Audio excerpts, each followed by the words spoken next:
नमस्कार मराठी वाचक रसिक प्रेक्षकांनो, पुन्हा एकदा तुमचं माझ्या या यूट्यूब चॅनलवरती सहर्ष स्वागत.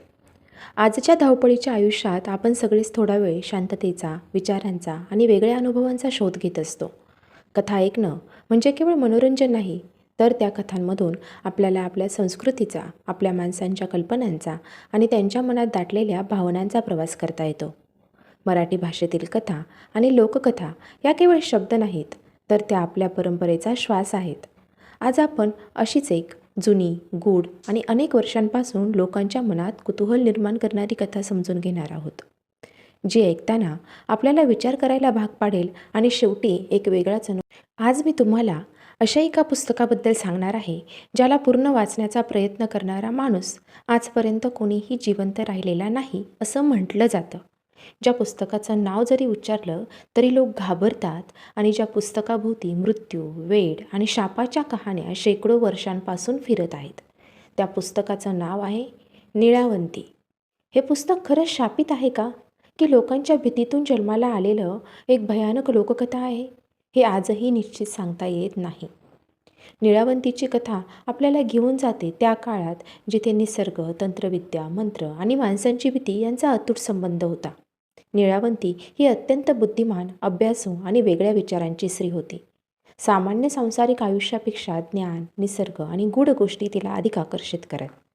ती अनेक तास जंगलामध्ये डोंगराच्या कुशीत एकांतात बसून निसर्गाचं निरीक्षण करत असे. एके दिवशी नीळावंती अनेक तास जंगलात बसून पक्ष्यांचे आवाज ऐकत होती. हळूहळू तिला जाणवू लागलं की हे आवाज केवळ किलबिल नाहीत, तर त्यामागे काही अर्थ आहेत. कथानुसार काही काळानंतर तिला पशुपक्ष्यांची भाषा समजू लागली. हेच तिच्या आयुष्याला गूढ वळण देणारं पहिलं पाऊल ठरलं. एका रात्री पक्ष्यांनी तिला गावावर येणाऱ्या संकटाची चाहूल दिली. ती घाबरून गावकऱ्यांना सावध करते, पण कोणीही तिच्यावर विश्वास ठेवत नाही. काही दिवसातच गावात रोगराई पसरते आणि तेव्हापासून लोक नीळावंतीकडे संशयाने बघू लागतात. कथेत पुढं असंही सांगितलं जातं की जंगलात खोलवर एक प्राचीन देवस्थानाजवळ अमाप धन लपलेलं होतं. त्या ठिकाणी पोहोचण्याचा मार्ग केवळ प्राण्यांनाच माहीत होता. मुंगूस, साप आणि काही विशिष्ट पक्षी नीळावंतीला खुणा देत असत. रात्रीच्या चंद्रप्रकाशात भयान जंगलातून ती त्या दिशेने पुढे जात राहिली. जसं जसं नीळावंती या गूढ ज्ञानात खोल शिरत गेली, तसं तसं तिचं सामान्य आयुष्य मागं पडत गेलं. ती लोकांपासून दूर राहू लागली. तिच्या डोळ्यांमध्ये सतत जागरण, थकवा आणि एक अनामिक भीती दिसू लागली. ज्ञानाने तिला शक्ती दिली, पण त्याचबरोबर एकाकीही केलं. एकदा नीळावंती जंगलात ध्यानस्थ अवस्थेत बसलेली असताना तिला अचानक विचित्र दृश्य दिसू लागतात. गावात आग लागलेली आहे, लोक किंचाळत आहेत आणि काही घरं पूर्णपणे उद्ध्वस्त होत आहेत. ती घाबरून ध्यानातून बाहेर येते आणि त्वरित गावात धाव घेते. ती लोकांना सावध करते, पण यावेळी कोणीच तिच्यावर विश्वास ठेवत नाही. काही दिवसात अगदी तसंच घडतं जसं तिला दिसलेलं असतं. या घटनेनंतर मात्र लोकांच्या मनात नीळावंतीबद्दल आदर नाही, तर भीतीच वाढते. नीळावंतीला हळूहळू जाणवू लागतं की तिचं ज्ञान लोकांसाठी मार्गदर्शक ठरण्याऐवजी त्यांच्या मनात भीती निर्माण करीत आहे. ती पूर्णपणे एकटी पडते. लोक तिच्या सावलीलाही घाबरू लागतात. तेव्हा ती एक कठोर निर्णय घेते. हे ज्ञान सर्वसामान्य लोकांपासून दूर ठेवायचं. ती आपल्या ग्रंथातील काही पानं अपूर्ण ठेवते, काही संकेत अर्धवट लिहिते आणि काही विद्या जाणून बुजून गुप्त ठेवते. आपल्या मृत्यूपूर्वी नीळावंतीने आपलं संपूर्ण ज्ञान एका ग्रंथात लिहून ठेवलं असं म्हटलं जातं. हा ग्रंथ सामान्य लोकांसाठी नव्हता. त्यात गूढ भाषा, संकेत आणि अर्धवट मंत्र होते. हाच ग्रंथ पुढे नीळावंती म्हणून ओळखला जाऊ लागला. कथानुसार ज्यांनी हा ग्रंथ वाचण्याचा प्रयत्न केला त्यांना विचित्र अनुभव आले.